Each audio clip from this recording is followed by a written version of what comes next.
สบายดีมื้อนี้วันที่6เดือน2 2026เนาะก็ถือว่าเป็นอีกมื้อหนึ่งที่เฮาได้เห็นเนาะว่าความอ่อนแอของทีมงานตะเวนตกซึ่งเมื่อก่อนนี่พากันย่องพากันย่อพากันเว้าพากันว่าเนาะว่าเขาหันมีความก้าวหน้ามีความเจริญมีหยังต่างๆทุกอย่างมีความอุดมสมบูรณ์แต่มามื้อนี้ความอุดมสมบูรณ์แม่นเต็มไปด้วยคนที่นอนนำหนทางคนที่ทุกข์ที่ยากคนที่ปุ้นจี้ซิงซับซึ่งกันและกันเนาะเต็มเดี๋ยวนี้ก็ถือว่าเห็นได้ชัดเจนว่าการปฏิบัติการพิเศษของรัสเซียอยู่ในอุกราอินาสืบต่อเฮ็ดแนวใดให้ทีมงานของชาติตะวันตกทั้งหมดเนาะที่มีจุดประสงค์ร่วมหัวกันเพื่อทำลายรัสเซียและพันธมิตรของรัสเซียและจีนเนาะแต่ในที่สุดทั้งหมดเขาลืมคิดไปว่ามนุษย์เฮานี่มันบ่แม่นว่าบ่กินหยังเนาะฉะนั้นการกินการอยู่การสแต็ก เอาของผู้อื่นไปสแต็กเขาเอิ้นโกงนั่นแหละเนาะบ่ได้มีหยังสุดท้ายมาถึกตัวเองเพราะบ่มีอันสิสแต็ก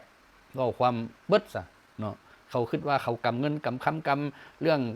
เทคโนโลยีอย่างต่างๆเขาคิดว่าเขาคุมได้แต่ในความเป็นจริงแหละเขาอาศัยกินน้ำผู้อื่นซึ่งในตัวเองบ่มีหยังเนาะในเมื่อการความบาดเกิดขึ้น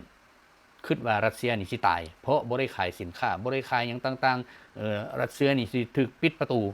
แต่การที่คิดว่าปิดประตูในที่สุดแล้วมันเป็นการปิดประตูตัวเองเพราะแผ่นดินเขาใหญ่ตะเวนขึ้นเบื้องนั้นเบื้องนี้ตะเวนตกเขาใหญ่ซำใดเนาะมีจักเขตเวลาจนเกือบว่าครึ่งนึงของเขตเวลาในโลกมันตกอยู่เขาอันนี้แหละมันจึงเฮ็ดให้เห็นว่าเขาคิดผิดความโลภบังตา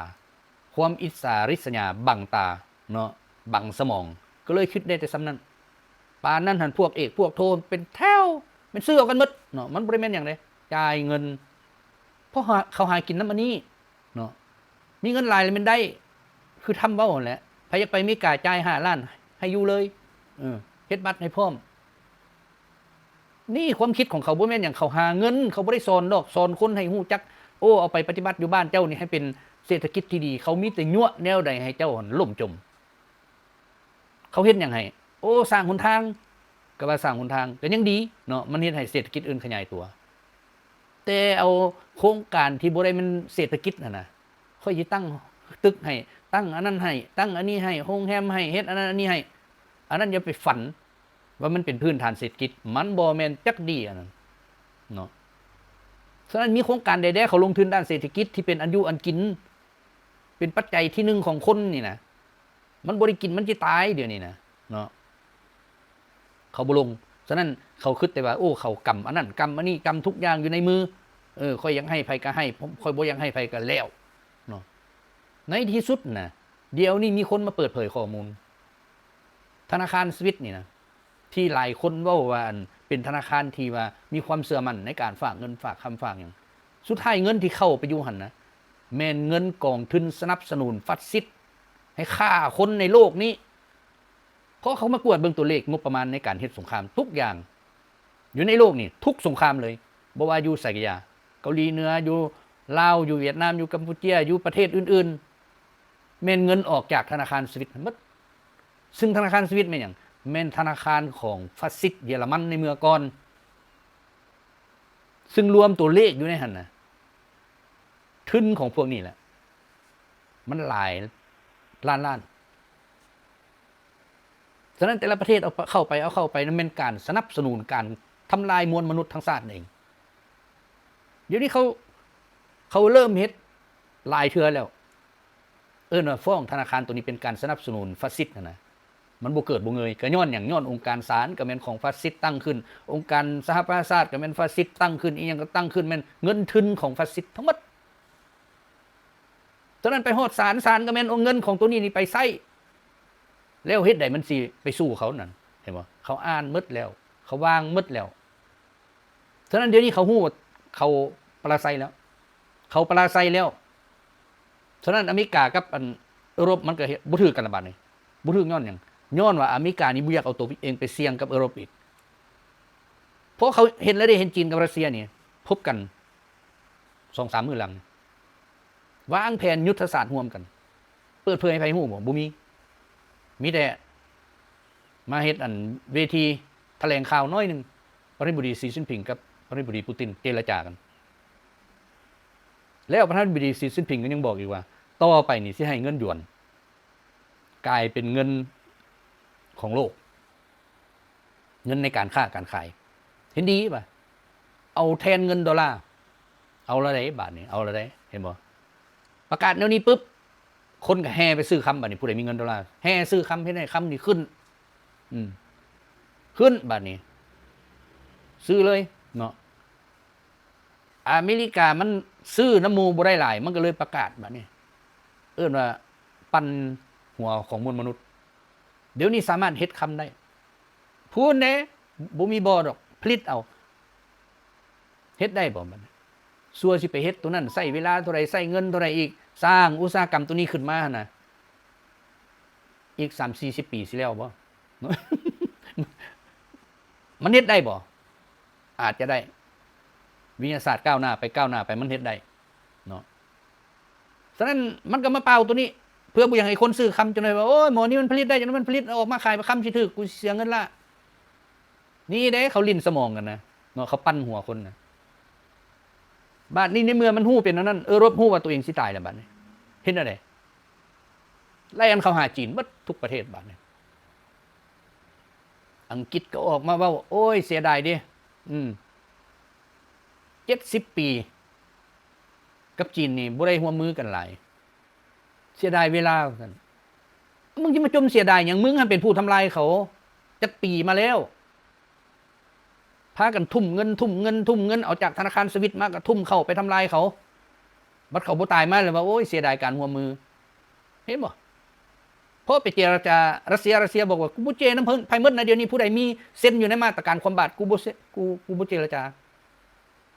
ก็เลยแล่นหาจีนบัดนี้ฉะนั้นประธานาธิบดีสีจิ้นผิงกับประธานาธิบดีปูตินมาเฮ็ดแนวใดให้มันมาโลดเนาะ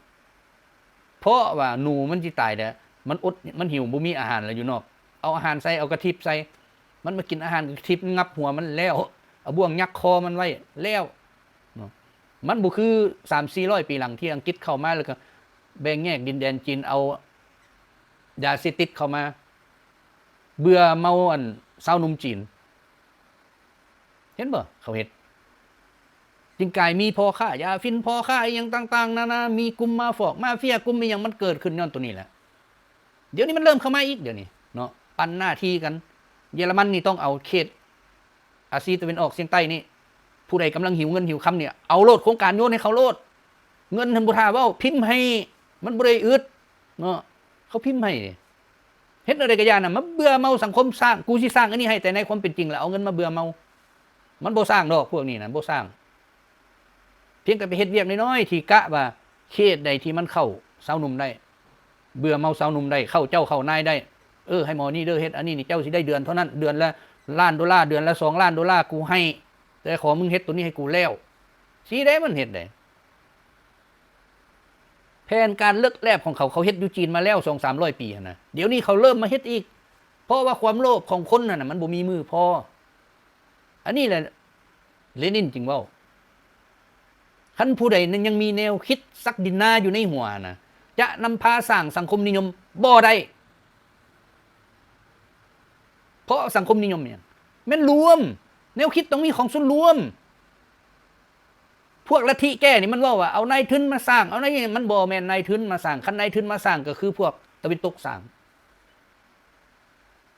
จีนนี่เจอปัญหาเลยเห็นบ่ให้นายทุนสร้างแน่นอนนายทุนมันก็สร้างแต่นายทุนมันก็อยากเอากำไรฉะนั้นประธานาธิบดีสีจิ้นผิงจริงว่าบ่ให้ได้เจ้าต้องอยู่ในระเบียบผู้ใดผิดระเบียบมันเฮ็ดโลดเจ้าอยู่ขั้นใดก็อย่าขั้นกรมการเมืองก็อย่าขั้นอีหยังก็อย่าถ้าเจ้าเฮ็ดผิดระเบียบบ่ว่าแต่หยังนะไปล้มกับนายทุนซื่อๆนะมีลูกมีหลานหัวมือนายทุนก็ถือว่าเจ้าถูกติดตามแล้วปราบแล้วสิได้เป็นหยังจริงเฮ็ดแบบนั้นคิดว่ามันเจริญไว้แต่ในการเจริญไว้มันคือกันกับการสร้างพยาธิไว้ในตัวแหละเนาะเขาบอกว่าอันนี้ต้องเอาออกบ่ได้ขอเจ็บเดี๋ยวนี้บ่ได้ก็ปล่อยมันเกิดมันใหญ่ขึ้นกลายเป็นตัวทำลายตัวเองเนาะ เฮาก็มาเบิ่งประวัติศาสตร์ลาวเฮาคืนเบิ่งดูเป็นหยังจริงเสียบ้านเสียเมืองเป็นหยังจริงเป็นขี้ข่าจริงตกเป็นข่อยข่าเขาก็ย้อนแนวคิดโลภมากโลภานี่แหละหลังจากที่เจ้าสุริยะวงศาสร้างสาบ้านเมืองหุงเฮืองเหลืองเลื่อมมาจนว่าได้52 ปีสุดท้ายหลังจากเพิ่นเสียแล้วก็บรรดาเสนาอามาตย์ทั้งหลายก็ญาติกันตีกันฆ่าฟันดันแทงกันเพื่อญาติเป็นเอาอำนาจเด้มันสิได้หลายเด้เนาะเขาเอิ้นว่ามีสำนีมันบ่พอกินบ่แม่นบ่พอกินก็แนวมันแดก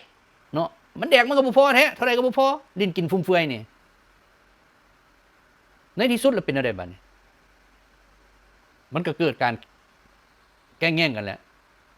เฮ็ดให้คนดีบ่มีอยู่ในสายตาผู้ใดดีผู้ใดซื่อสัตย์สุจริตแล้วว่าเขาโง่เขาจ้าคันในเว้านั้นมันคนมันก็แทนที่มันสิเป็นคนดีนะอยู่ในศีลกินในธรรมกลายเป็นโจรหมดบัดนี้คันกลายเป็นโจรได้มันก็เฮ็ดให้โจรหลายขึ้นเนาะจนไอ้โจรนี่มันก็หัวดีนิดนึงไปสมทบกับประเทศนั้นมึงเฮ็ดนำกูไปกูนี่ตอนนี้มีอำนาจคันนี้แขวงนึงนี่กูเอาได้มึงสิเอาน้ำกูบ่ในถึงมึงก็ไปลบกับทั้งเขาแหละโอ้มีวันนั้นคันมีเฮ็ดโลดทำอินให้มันก็เข้าก่อนให้มันเป็นนายก่อนบัดสุดท้ายมักเอาคนเฮายัดเข้าแล้วเฮ็ดได้ฆ่ามันทิ่มเสีย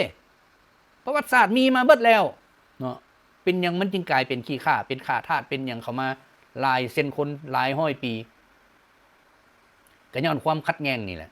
ขาดความสามัคคีนี่แหละเนาะเดี๋ยวนี้รบเป็นหมดแล้วเดี๋ยวนี้เป็นหมดแล้วชาวรบจนสิบ่มีแล้วเดี๋ยวนี้เพราะว่าชาวอาหรับที่ยกย้ายไปอยู่ เขาสิยึดแล้วเดี๋ยวนี้ชาวรบนี่กลายเป็นคนที่ว่าลิ้นกินแบบเฮฮาเพราะว่าเคยไปยั่วประเทศอื่นลิ้นกินฟุ่มเฟือยเนี่ยมามื้อนี้หาผู้สิไปต่อต้านก็บ่มีเฮ็ดให้หยังเขาบ่สู้ดอกก็บ่สู้แท้เพราะเดี๋ยวนี้ชาวอาหรับเริ่มเข้าครองเมืองแล้วชาวอพยพเนาะเพราะมันเป็นเกมลิ้นใส่กันเพียงแต่ว่าเจ้าสามารถท่อนโฮมและมีความสามัคคีซ้ำใดเท่านั้นเจ้าขาดความสามัคคีมื้อใดก็แม่นเรียบร้อยเขาเอาเบิดมันบ่แม่นนั่นแหละกองทุนของเขานะในเมื่อก่อนนี่เขาคุมอยู่แล้วเขาจะเซ็นให้ไผก็ได้โอ้อันต้นลาวเนาะมันสามารถเคลื่อนไหวได้นี่เซ็นให้มันบ่ให้มันเคลื่อนไหวให้คันอันต้นลาวเห็นแต่ได้นะมันก็ได้เลยแหละเนาะเอาเงินมากูจะเฮ็ดวิธีกูเฮ็ดมีมันก็จ้างทั่วทีบทั่วแดนไปเลยแล้วคันอยากเฮ็ดสัวเนาะจ้างไผบ่ได้คันมีเงินเป็นนั้นฉะนั้นแหละอันนี้แหละเขาจริงว่าเลนินจริงว่าคันผู้ใดก็ตามมีแนวคิดศักดินาอยู่ในหัวเพียงแต่ 5% บ่ได้เว้าหลายเนี่ย 5% เท่านั้นแม่นบ่สามารถนำพาการสร้างสรรค์สังคมนิยมได้อันนี้จบเลยเห็นมั้ยฉะนั้นเป็นหยังมาฮอดยุคของสตาลินจริงเว้ามีแต่ชนชั้นกรรมกรเท่านั้นที่จะนำพาสร้างภาษาสังคมนิยมในโลกนี่ชาวนานี่มันกำลังแหงแต่จะให้เป็นผู้นำมันเป็นบ่ได้แนวคิดชาวนายังมีอยู่ตามที่เลนินเว้าว่ามีอยู่ 5% มันเฮ็ดบ่ได้มีบ่อนใดชาวนาอยากได้อันใดก็เป็นของตัวเองที่ดินมีแล้วบ่พอขนาดคน 4-5 คนนึงนะได้เฮกตาร์นึงบ่พอเอาเป็น100 200อันนั้นคือแนวคิดศักดินาแล้วจะนำพาสร้างสังคมนิยมมันสร้างบ่ได้อันนี้สตาลินกับเลนินเว้า 100% แล้วเฮ็ดหยังก็อย่าเขาต้องหาผลประโยชน์เข้าใส่โตสิ่งที่มีอยู่ในของรัฐนี่พยายามหันเปลี่ยนออกจนให้มันเป็นของเอกชนที่เอาลูกเอาหลานเข้าไปกำอำนาจอยู่นำหั่นแหละเนาะแล้วก็พากันนั่งทำลายประเทศชาติต่อไปสิเด้ทฤษฎีเว้าชัดเจนแล้วฉะนั้นแนวคิดศักดินาน่ะจะพาสร้างสังคมนิยมบ่ได้อันนี้ให้บอกเลยเด้อถือว่าบ่ได้อีหลีอยู่ประเทศใดก็อย่าถ้าผู้ใดมีแนวคิดของชนชั้นกรรมกรนะและก็เป็นออกมาจากชนชั้นกรรมกรนะเฮ็ดแท้ทำจริงกับบรรดาพนักงานบรรดากรรมกรและชาวนาลงเคลื่อนไหวติดแทศมหาชน อันนี้อยู่ในคำสอนของผู้นำเก่าเฮาก็ยังมีอยู่คันเฮาบ่ใกล้ชิดติดแพทย์มหาชนเฮาจะบ่ฮู้สภาพการของการดำรงชีวิตทั่วสังคมถ้าเฮาสิฟังแต่รายงานดอกไม้แน่นอนรายงานดอกไม้นี่เขาเฮ็ดอะไรก็ได้ดีบ่ดีไปจบเอกจบโทเรื่องการเขียนการอย่างนี้แห้งคักเพราะเขาสอนไว้แล้วเจ้าต้องเอาอันนี้มาเว้าเอาอันนั้นมาเว้าอยู่ในระบอบสังคมนิยมมีแต่สหายเท่านั้นมีแต่ทานเท่านั้นถือว่าให้เกียรติสุดละคันในระบอบศักดินาระบอบราชาระบอบใดก็คือกันพระนาทานเขาใส่กันทั้งพระทั้งนะทั้งทานเห็นบ่มันละกลายเป็นอะไรยกระดับกันขึ้นบ่เอิ้นเขียนจดหมายนี่บ่ใส่พระทานบ่ได้เด้ต้องใส่ได้อันนี้ได้คำว่าสหายจากไปเลยบัดนี้เนาะบ่มีผู้ใดเอิ้นสหายนี่คือซ้ำเป็นเสี่ยวนี่บ่ได้เห็นบ่ประธานาธิบดีปูตินไปก้าวอยู่ใส่ก็ได้บรรดาสหายที่ฮักแพงบ่ได้เว้าว่าท่านนั่นท่านนี่พระท่านนั่นพระท่านนี่บ่ได้เว้ามีแต่ว่าบรรดาสหายที่ฮักแพงจบเพื่อนๆสหายที่ฮักแพงจบเพราะว่าเบิดทุกคนนี่มันเรียกให้รัดเบิดนี่แล้วจำเป็นยังเอาหน้าที่ไปเหนือหมู่บัดเทื่อมือนึงได้ออกไปหั่นเด้แล้วสิเอาคำว่าพระท่านติดโตไปเลยบ่เด้มันเป็นนั่นเด้เนาะแล้วประธานาธิบดีปูตินนี่ฟังมั้ยคันเพิ่นล้มกับต่างประเทศที่มักว่าพระทานแล้วจึงใส่คำศัพท์ว่าพระทานแต่สำหรับคนรัสเซียเราบ่เว้าจักเทื่อบรรดาสหายบรรดาเพื่อนมิตรที่ฮักแพงจบมันเฮ็ดให้คำเว้าและผู้ฟังโอ้เป็นกันเองดีเนาะคันว่าพระทานนี่เขาว่าแนวใดเวลาเข้าไปหานี่ก็ต้องได้ก้มได้ค้านเขาคำเว้าก็โดยขน้อยคำเว้าคำนี้นี่มันคือใส่กับราชาตัวนั้นมันเป็นนั่นเนาะอันนี้แหละเขาเอิ้นว่าตะวันตกมันสอนเอาทฤษฎีตัวนี้มาสอนให้คนนี่นะเฮ็ดให้ทฤษฎีของเพื่อสังคมนี่นะหายบ่มีเนาะแล้วสิเอาคำเว้าว่ามาเฮ็ดเพื่อสังคมเนาะคันนี้เอาเฮาเว้าก็เป็นสังคมนิยมนั่นแหละสิเฮ็ดเพื่อสังคมนั่นน่ะเพื่อประชาชนเพื่ออีหยังทุกอย่างบ่มีเนาะเฮ็ดเพื่อสังคมคือหยัง1การศึกษาต้องฟรีทุกอย่างบ่มีการซื้อจ้างเป็นนั้นด้านสุขภาพเฮาก็ต้องได้เบิ่งสุขภาพให้ประชาชนทุกอย่างก็บ่มีค่าใช้จ่ายคันผู้ใดมีเงินก็ไปจ้างบัดนี้จะเข้าห้องหมอส่วนตัวก็เข้าไปโลดแหละเนาะก็บ่มีไผอิจฉาแต่ว่าอยู่ในห้องหมอของรัฐมันก็ต้องได้เฮ็ดดีๆต้องได้เฮ็ดมาตรฐานอันเดียวกันผู้ใดเฮ็ดบ่ได้มีการรายงานผู้นี้บ่อยากปัวคนเจ็บแต่ว่าแน่นอนมันก็ต้องได้เบิ่งแยงชีวิตของในครูของแพทย์หมอของหยังต่างๆให้พออยู่พอกิน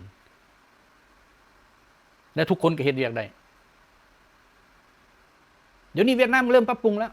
เนาะเริ่มปรับปรุงแล้วหันไปตัวนั้นแหละเริ่มเรียนฟรีเริ่มมันปิ้นปัวฟรีไปจังได๋เอกชนอยากสร้างก็สร้าง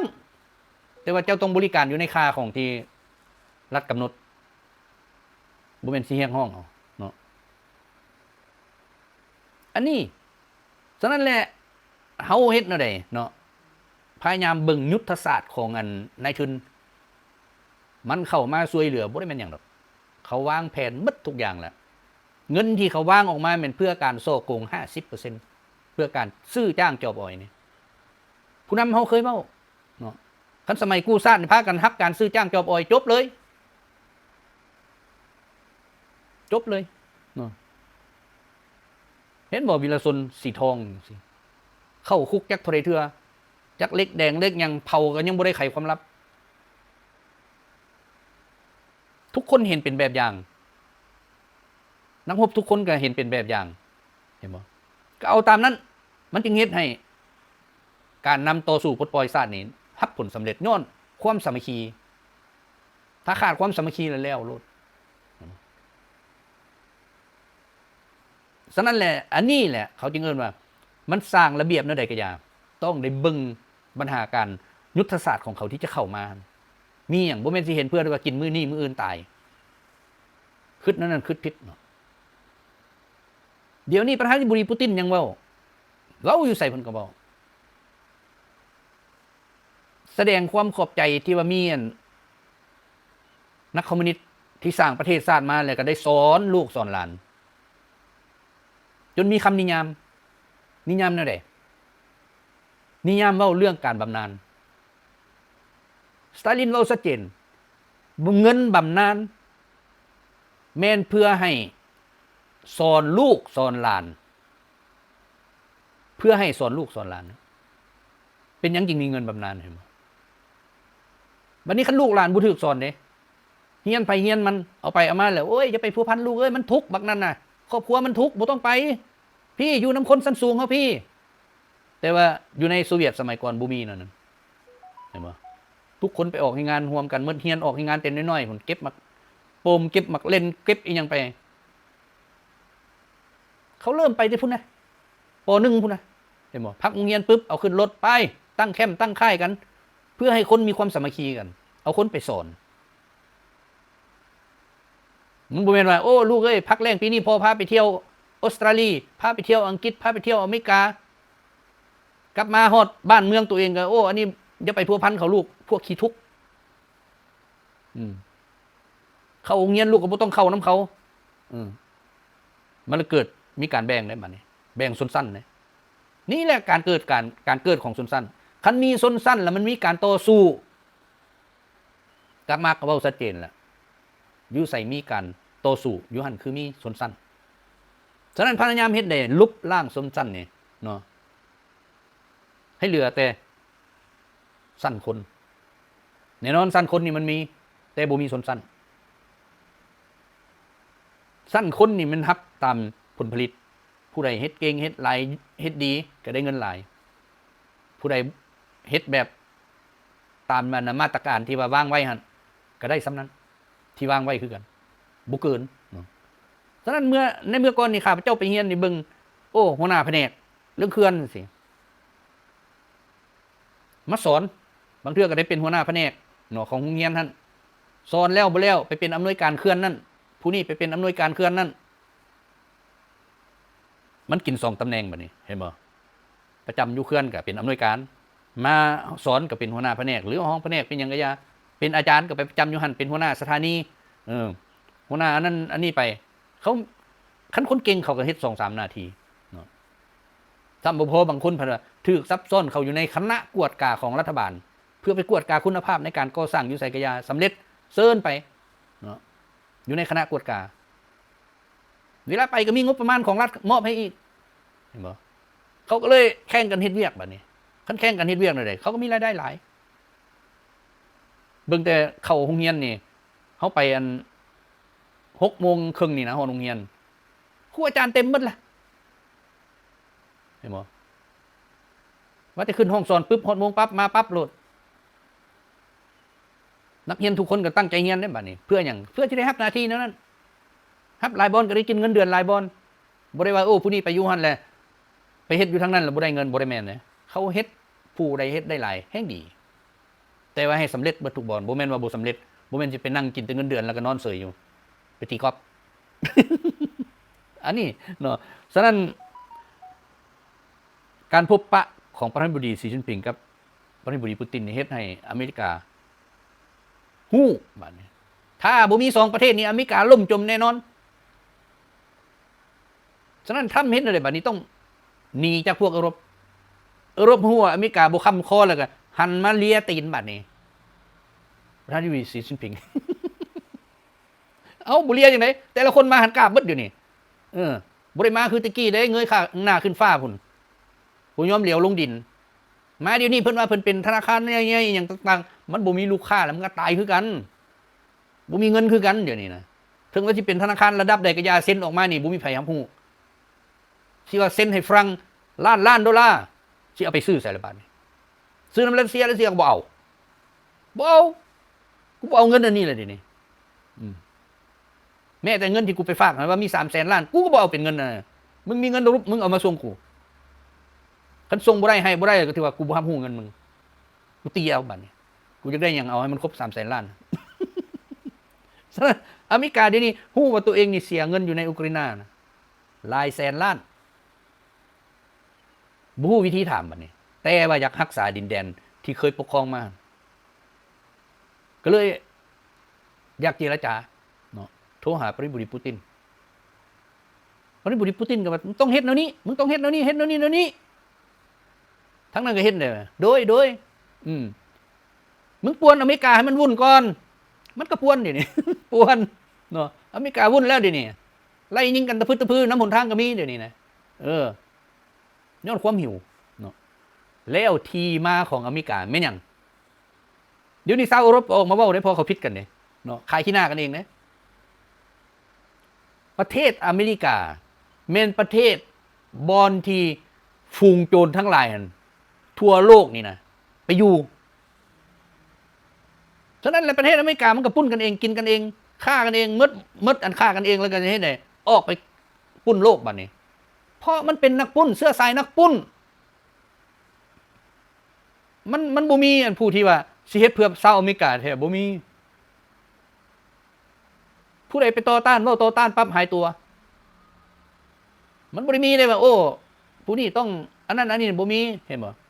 นักวิทยาศาสตร์ที่ค้นคิดอันเรื่องอันโควิดนี่ก็ย่างออกจากห้องแลบมาซื่อขึ้นรถไปมื้อนึงก็หายตัวแล้วก็ไปพ่อเป็นศพเป็นอะไรล่ะบัดนี้ผู้ได้เงินเป็นไผพุ่นพวกเขาเฮ็ดไวรัสมาปล่อยผู้นั้นเด้ได้ศาสตราจารย์ได้หยังแต่ว่าตายแบบบ่ฮู้บ่มีหงหอย เขาลิ้นกันนั่นเดี๋ยวนี้เนาะอันนี้แหละบัดนี้มาเว้าเรื่องการเจรจาของอเมริการัสเซียแล้วก็อุกราอินเนาะอยู่อาบูดาบีนี่เนาะเป็นอะไรถือว่าการเจรจานี่มันปิดเบิดบ่ให้นักข่าวบ่ให้กล้องยังเข้าไปถือว่าการปิดบ่ให้มีข่าวหัวไหลออกมัน 100% เลยฉะนั้นมันสิเกิดได้แนวใดบ่มีไผฮู้แต่ว่ารัสเซียนี่บอกแล้วข้อเสนอมีแต่ของเฮาเท่านั้นของผู้อื่นเฮาบ่เอาบอกแล้วสิให้หยุดรบค่อยก็บ่หยุดค่อยจะตีตลอดแล้วอเมริกาเฮ็ดได้บัดนี้ในเมื่อฮู้สู้บ่ได้แล้วสิไปกวนอิหร่านก็บ่ได้จีนกับรัสเซียไปซ้อมรบอยู่หั่นอ้าวเข้าไปได้ว่าบัดนี้สุดท้ายมาบอกประธานาธิบดีสีจิ้นผิงว่าอย่าส่งอาวุธให้อิหร่านมีหลักฐานบ่บ่มีเนาะแต่คันมีค่อยอยากส่งให้ผิดไผเพราะเจ้าส่งไปอุกราอินน่ะมันหลายกว่าที่ค่อยส่งไปให้อิหร่าน อันนี้เป็นการแลกเปลี่ยนกันทางด้านการทหารบัดนี้ฮู้ว่ารัสเซียนี่มีอาวุธปรมาณูจำนวนหลายสามารถยิงไปได้นะบ่คือของเพิ่นใส่ยนต์ไปทิ่มเนี่ยนะเจรจาบัดนี้อยากเจรจาวางมาตรการมาวางห่างการเจรจาเพื่อลดพรอาวุธนิวเคลียร์รัสเซียก็ว่ามึงมีสิทธิ์หยังมึงออกแต่สมัยใดล่ะมึงเซ็นออกจากองค์การตัวนี้จักเท่าไหร่ปีแล้วมึงจะเข้าเพราะว่าจะเข้าบ่มีอยู่ในสัญญานี่มันเจเรื่องหยังมันก็บ่มีอันสิเจเนาะเอาไปเอามาสิ่งที่เขาเฮ็ดเนี่ยมัดคอเขาเบิดเดี๋ยวนี้นะมันมัดคอเขาเบิดเป็นอันนั้นแหละนี่แหละเขาเอิ้นว่าเขาคิดแต่ว่าเขาเก่งเขาคิดแต่ว่าเขาควบคุมทั่วโลกได้เขาคิดแต่ว่าเขามีเงินในที่สุดแล้วเส้นผมบังภูเขาคือเขาว่าผู้นั่งอยู่ล่านี่นะที่จริงเลยเกี่ยมมาเบิดล่ะขอแต่ว่าค่อยเหลืออดล่ะค่อยก็เฮ็ดแล้วเจ้าอยู่บ่ได้เด้บาดนี้เจ้าสิปิดล้อมได้เด้ปิดเบิดรัสเซียบ่ให้รัสเซียออกไปทางใดรัสเซียก็บ่เป็นหยังคันเฮ็ดนั่นสุดท้ายเพิ่นยังแล่นมาโอ้ขึ้นอวกาศไปเอานักบินให้ค่อยแดอยู่เทิงอวกาศนั่นเพราะมันบ่เอานี่มันตายเดี๋ยวนี้เหลือแต่กระดูกแล้วบ่มีอันสิสแตกอยู่หั่นน่ะ เพราะอเมริกาบ่มีอันส่งนี่เป็นอะไรล่ะบัดนี้แล่นมาขอซื้ออุรานเพื่อเอาไปใส่โรงงานปรมาณูหั่นผลิตไฟฟ้าคันบ่มีตัวนี้ก็เกือบ 30% คนอเมริกาจะบ่ได้ใช้ไฟบัดนี้เฮ็ดบ่ เอาไปเอามาแล้วทั่วโลกนี่แล้วมากินน้ำรัสเซียแต่ไปฟังความอเมริกามันก็จิบหายตัวนั้นแหละเนาะอังกฤษนี่นะซื้อข้าวเบร70%อยู่ในประเทศตัวเองในเมื่อไปความแบบรัสเซียเลย70%บุมีอันกินแล้วก็ที่เห็นอะไรมันก็ตายหรือบ่ตีกันพิษกันหรือบ่บ้านนี้เดี๋ยวนี้เฮ็ดแคลดมาจากมาหาโอ้ยเสียดายค่อยเสียใจจังซั่นจังซี่ตะกี้พวกเฮาก็บ่ได้สนใจทั้งที่เขาเว้าอยู่คู่มือนะสมองมันบ่มีซื่อๆเนาะมันไปซื้อแต่ยาฟินปั่นกันแดกอยู่นั่นเดี๋ยวนี้บักเซเลนสกี้กับพอเซเลนสกี้ไปนั่งอยู่ใส่กันอยากนอนมือป้ายหูดังอยู่จะน้อยป้ายไปมาหูดังข่าวขึ้นมากระล่อนคือกันแมสคือกันไพคือกันเข้าไปนั่งรถไฟกันเป็นพากันสูบรถอากาศพงข่าวมันแซ่บแล้วมันเป็นนั่นเดี๋ยวนี้หมายว่าแต่ละประเทศให้มันเอาพวกพ่อค้ายาเสพติดพวกที่เสพยาเสพติดมาเป็นผู้นำมันก็เจริญเลยบัดนี้เนาะเจริญอยู่ปารีสอยู่เยอรมันอยู่ฟินแลนด์ถือว่าการพัฒนาของคนที่นอนอยู่ตามท้องถนนเต็มเดี๋ยวนี้พัฒนาอย่างเด่นชัดเลยเนาะขึ้นจาก 0.1% อยู่ลอนดอนคือกันเดี๋ยวนี้ขึ้นมาฮอด 4-50% ถือว่าพัฒนาไวหลาย พัฒนาลงอันนี้แหละข้าพเจ้าเคยเว้ามาแล้วแต่บุ้ยไผเสื้อมามื้อนี้เห็นชัดเจนแล้วเนาะหลายคนก็บอกเป็นน้ำเจ้าเว้าหั่นแหละมันเกิด สาธุเนาะคันข้าพเจ้าเว้านั่นแล้วมันเกิดน่ะคิดได้เว้าในใหม่อีกบัดนี้แล้วมันเกิดแท้ๆซะ เนาะยังอีกจักวัน20วันมีหยังเกิดขึ้นแล้วท่าเบิ่งเนาะเป็นนั่นเดี๋ยวนี้สภาพการของโลกแต่เรื่องอยู่ในอุกราอินี่โอ้ยรัสเซียตีอยู่คู่มือยึดไปแต่ละเขตนักสู้ทั้งหลายมาจากยุโรปมาจากอันตะวันตกหั่นเต็มอยู่หั่นน่ะส่วนชาวหนุ่มอุกราอินไปอยู่ไสอยู่ยุโรปอยู่อเมริกาอยู่ไสอีกเดี๋ยวนี้พลเมืองของอุกราอินนะ10 ล้านไปอยู่ยุโรปเท่าไหร่อีกตายเป็น 2-3 ล้านรวมทั้งสหภาพยุโรปพร้อมเนาะคนกันมั้ยอีกส่วนหนึ่งถูกยึดเขาเต็มใจมาอยู่นำรัสเซียเกือบ20 ล้าน ทั้งออกจากเขตอื่นมาเนาะมาร่วมตัวเกือบ20 ล้านแสดงว่าพลเมืองที่มีอยู่หั่น30เหลือเนาะจาก50น่ะเหลือ30นี่ไปอยู่ยุโรป10เหลือ20ตายอีก 3-4 ล้านหรือว่าเท่าไหร่เหลือ10ไปอยู่ในหันเด็กน้อยผู้เฒ่าอีกแม่ห้างนางไม้แม่ไม้นี่หลายที่สุดอีกเกือบ 3-4 ล้านคือกัน เพราะปัวไปตายเบิดแล้วเนาะเฮ็ดได้บัดนี้ประเทศชาติที่เอาหยังมาพัฒนาบัดนี้ก็บ่มีเนาะเพราะว่าการเฮ็ดสงครามคือการสร้างรายได้ให้แก่กลุ่มบุคคลได้หลายที่สุดอันนี้คือทฤษฎีของอเมริกาสอนบรรดาทหารที่ไปเรียนนำเขานั่นแหละผู้ใดจบมาแต่หันแล้วมันจะเฮ็ดแต่สงครามเพราะมันได้เงินเนาะได้มหาศาลเด้สิตั้งโรงงานอุตสาหกรรมเฮ็ดหยังก็อย่าปีนึงบ่มีรายได้เท่าการเฮ็ดสงครามแต่เขาบ่ได้สนใจว่าสนตายหยังตายพวกที่ตายไปหั่นนะบางเทื่อเขาก็ว่ามันหายตัวแล้วมันบ่เห็นสิให้ค่อยนับว่ามันเป็นนักรบบางเทื่อมันตูนหนีอันเด้แล้วบ่ได้เงินครอบครัวก็บ่ได้เงินหยังก็บ่ได้เงินเขากินกันอยู่หั่นแหละบัดนี้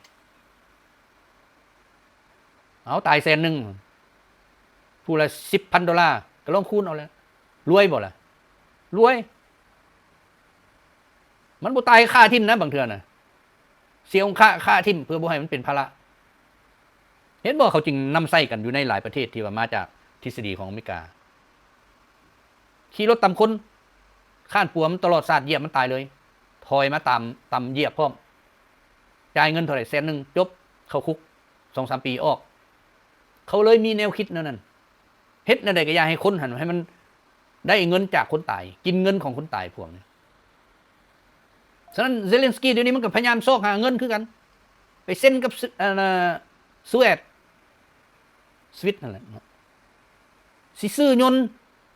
150ลำยนต์ฮบเอาเงินมาได้ใส่ละบาทนี่บ่มีเงินยุโรปก็บ่มีให้สวีเดนก็บ่มีให้อุกราก็บ่มีให้อเมริกาก็บอกค่อยหยุดค่อยบ่ให้สุดท้ายเซ็นกันว่านั่นแหละทั้งหมดนี่จะสนองให้ในปี2037 พวกนี้บ่ได้อยู่เป็นผู้นำจักคนแล้วเจ้าหน้าเขาก็ขึ้นแผนว่าเงินตัวนี้ได้ครับแล้วเด้อเอามากินกันปันกันเบิ่งแม่เขาเฮ็ดแล้วเขามีบ่ความคิดว่าโอ้อันนี้จะไปสร้างอันนั้นนั่นสร้างอันนี้บ่ในที่สุดแล้วได้เงินมาแล้วเป็นอะไรบัดนี้คันอยากครอบครองต่อสร้างกองโจรซึ่งในคู่มือนี่กองโจรที่อเมริกาเคยสร้างกลายเป็นผู้ที่ต่อต้านอเมริกา1ตาลิบันกลุ่มฮูตีกลุ่มใดอีกถือว่าเป็นร้อยกลุ่มที่อเมริกาสร้างขึ้นกลายเป็นผู้ที่ต่อต้านอเมริกาทั้งหมดเอาบัดนี้นี่แหละเขาเอิ้นว่าผลพวงของการอยากเป็นใหญ่ในที่สุดเดี๋ยวนี้รัสเซียกับจีนประกาศพวกเขาต้องสร้างระเบียบใหม่ระเบียบเก่านั่นแหละบ่แม่นใหม่ดอกแต่เอามาเป็นของไทยเฮาแปลงจุดใดที่มันบ่เหมาะสมแปลงจุดใดที่มันบ่มีความเป็นธรรมนี่กฎหมายใหม่นี่ก็ต้องมีบอกว่าต้องให้มีความเป็นธรรมเห็นบอกเพิ่นจึงเริ่มเฮ็ดเดี๋ยวนี้ป้าบผู้ใดอำนาจใหญ่ทำอะไรก็อย่าเฮ็ดผิดป้าบบ่ให้มันเหลือสุดท้ายมาในทุนมันบ่จักอันสิเว้ามันก็เว้าว่าเขาคัดแย้งกันผู้นี้สิโจมตีผู้นี้มีกองกำลังทหารก็บ่ฟังความจังซั่นจังซี่คันเฮ็ดมีความเป็นธรรมเขาฟังแน่นอนเห็นบ่คือสมัยเฮาต่อสู้กูซันเขาจะยอมสละเลือดเนื้อเพื่อพื้นแผ่นดินและประชาชนเพื่ออนาคตลูกหลานเป็นนั้นมีไผได้เงินบ่มีแต่ว่าเฮ็ดด้วยใจตายก็ตายเขาตายเพื่อชาตินี่คำเว้านะมันเป็นนั้นเนาะฉะนั้นเดี๋ยวนี้กองโจรทั้งหลายที่มีอยู่ในโลกนี้กลายเป็นกองโจรที่ต่อต้านอเมริกาเพื่ออย่างเขาเห็นแล้วว่ามันบ่มีความเป็นธรรมเห็นบ่คืออิสราเอลตีไผก็ตีเมื่อก่อนเดี๋ยวนี้ไปติงบ่ได้กับอิหร่านก็ติงบ่ได้เพราะเคยเห็นเลยดิอเมริกาเป็นยังที่ไปเข้าไปหาว่าสิไปสู้อิหร่านฟันสิเอาเรือ6-7ลำไปสู้ขนาดดินต่อแผ่นยังเฮ็ดหยังบ่ได้อันนี้เพิ่นว่าสิไปเฮ็ดกับอิหร่านเพราะว่าสิเอาเรือไปสู้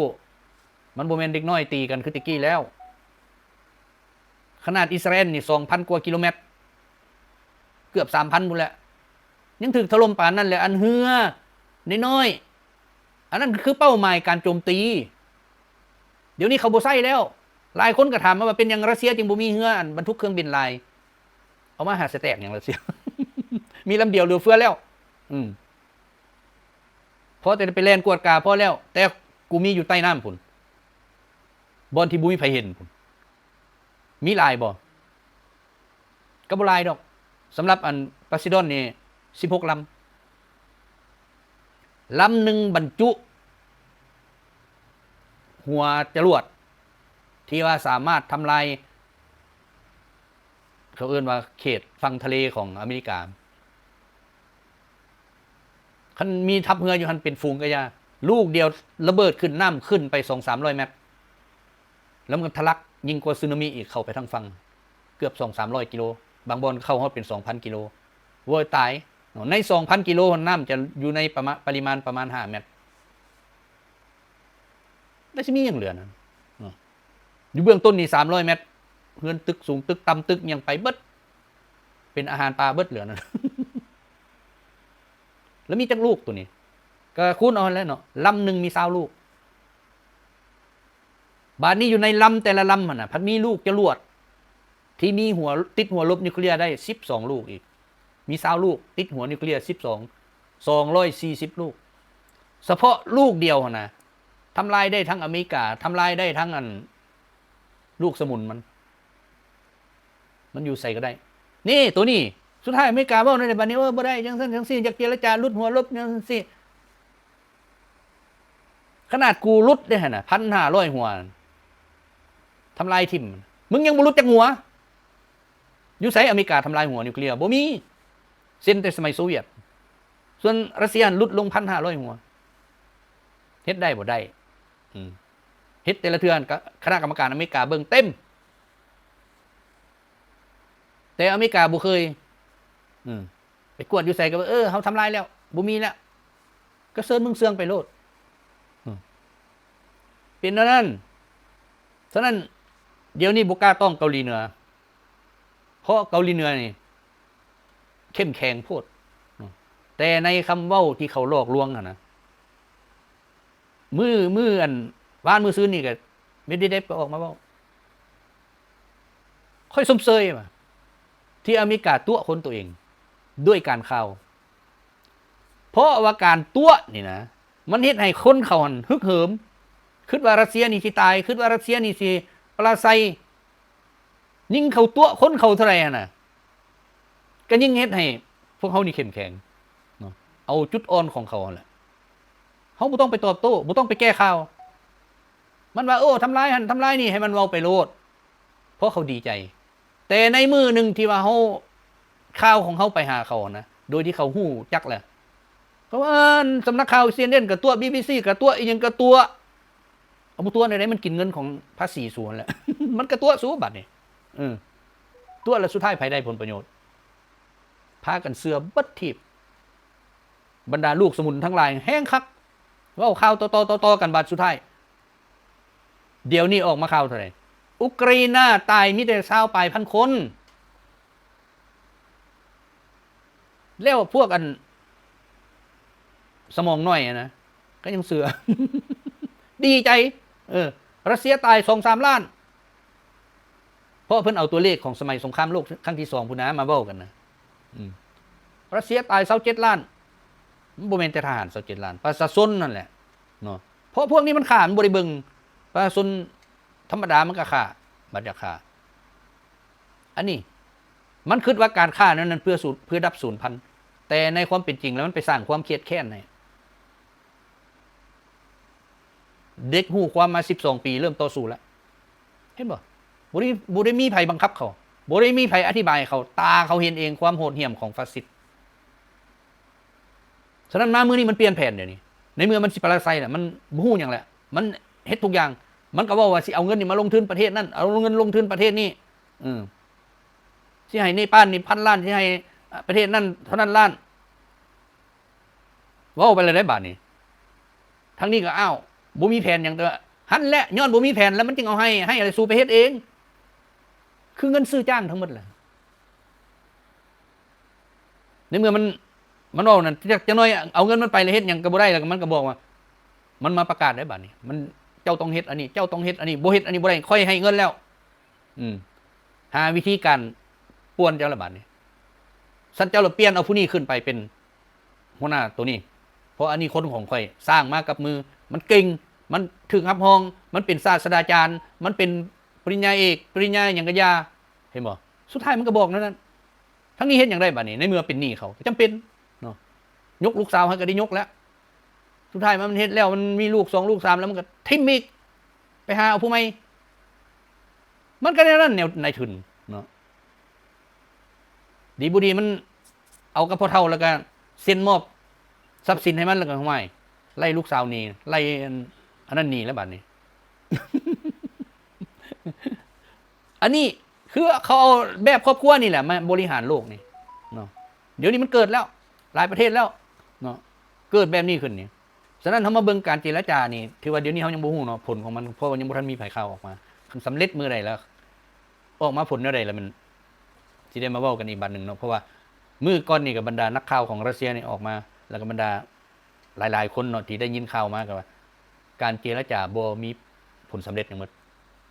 เนาะอันนี้รับเว้าสู่กันฟังบ่มีผลสำเร็จหยังหมดเพราะรัสเซียก็บอกว่าต้องเอาตามตัวนี้อุกราอินาว่าต้องเอาตามตัวนี้เพราะอเมริกาสั่งอยู่เด้เนาะมึงต้องเว้านั่นนี่แต่รัสเซียก็ว่าค่อยบ่หยุดเนาะค่อยจะตีต่อฉะนั้น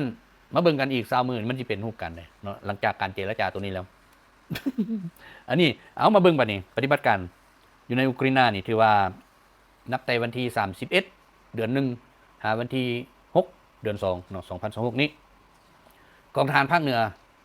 ของรัสเซียสามารถฆ่าทหารอุกราอเมริกานาโตทั้งหมด 1,415 บักกองทหารภาคตะวันตกฆ่าทหารอุกราอเมริกานาโต 1,180 บักกองทหารภาคใต้ฆ่าตายไป 1,050 บักกองทหารภาคกลางฆ่าตายไป 2,560 บักกองทหารภาคตะวันออกฆ่าตายไป 2,545 บักกองทหารเนียบฆ่าตายไป330 บักเนาะถือว่าเป็นนั้นบาดนี้มาเบิ่งการทำลายพาหนะเทคนิคอย่างต่างๆเนาะนับแต่มือปฏิบัติการมฮอดมือวันที่6เดือน2 2026นี้ยิงยนต์รบไปทั้งหมด670ลำทำลายเฮลิคอปเตอร์ไปทั้งหมด283ลำทำลายยนต์บุยคนขับไปทั้งหมด 112,714 ลำทำลายรถลูกศรฐานยิงลูกศรต่างๆ650ชุดทำลายรถตั้งยานก่อสู้รบต่างๆ 27,522 คันทำลายรถยิงจรวดหลายลำกล้อง 1,659 คันทำลายปืนใหญ่นาดินเนาะทั้งหมดเป็น 33,107 ชุดแล้วทำลายเทคนิคพิเศษทางทหารและพาหนะขนส่งต่างๆ 53,786 ชุดเนาะถือว่าเป็นนั้นมื้อหน้ามีหยังอะไรจะมาเว้าสู่ฟังใหม่เนาะช่วงนี้หลายเวียกหลายงานเนี่ยเลยบ่ได้เก็บกำข่าวแดแล้วก็บ่มีเวลาเพราะว่าบางเทื่อกลับฮอดเฮือนก็ค่ำมืดเนาะจืดตาก็เลยมื้อนี้จะมาเว้าสู่กันฟังเนาะผู้ดีทิศนึงผู้ดีขอให้ทุกท่านโชคดี